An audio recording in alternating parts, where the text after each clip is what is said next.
Laugh Attack. Kevin Fox once told me, because I was telling him about my... Is this the voice thing? No, the eventualities in a show. Like you... okay, and anytime that you can do something in a stand-up set that the audience thinks is an extemporaneous reaction to something that like just happened, like you get so much more love for it. Like I was at Yuck Yucks one night and a waitress dropped a tray.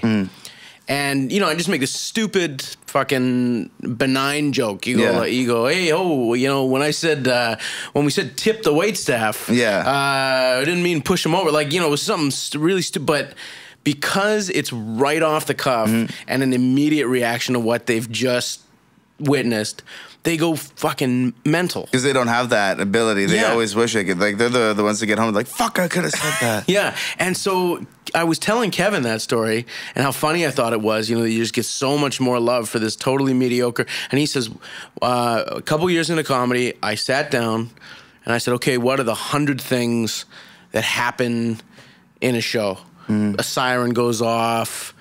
A waitress drops a tray, somebody, you know, has a coughing fit, whatever the hell. And I'm going to write a witty rejoinder to each of those things. And so Kevin had like sat down and composed these improvised reactions to, and of course from Kevin, you know, he's such a virtuoso that it just comes off as like, oh, this guy's just a genius. It came straight from straight from the bank. I agree with that because there's always things you can count on from show to show. You know, there's going to be some old people. You know, there's going to be, like you said, it's the eventualities of a show. Oh, and that's the kind of the Ian Bagg thing as well, right? Like Ian Bagg is fucking awesome. Yeah, and you just like figure out, like, I mean, that's the amazing thing about comedy. It's more like a Rolodex in your head, right? Yeah, and I always tell people, comedy is a lot like what do you call it, like polling or census taking. Like, you know what a city or a country looks like. You know what they hold sacred. You know what they find funny because you're taking a poll like every night. You know, and you also realize, like, as much as everybody loves to think of themselves as these little individual snowflakes and flowers, it's like, dude, I'm looking at you and you're in the front row and you're fucking exactly like the dude who was in the front row last week. Or, you know, I'm going to see 100 guys like you this year and I'm going to be able to make this comment about each of you.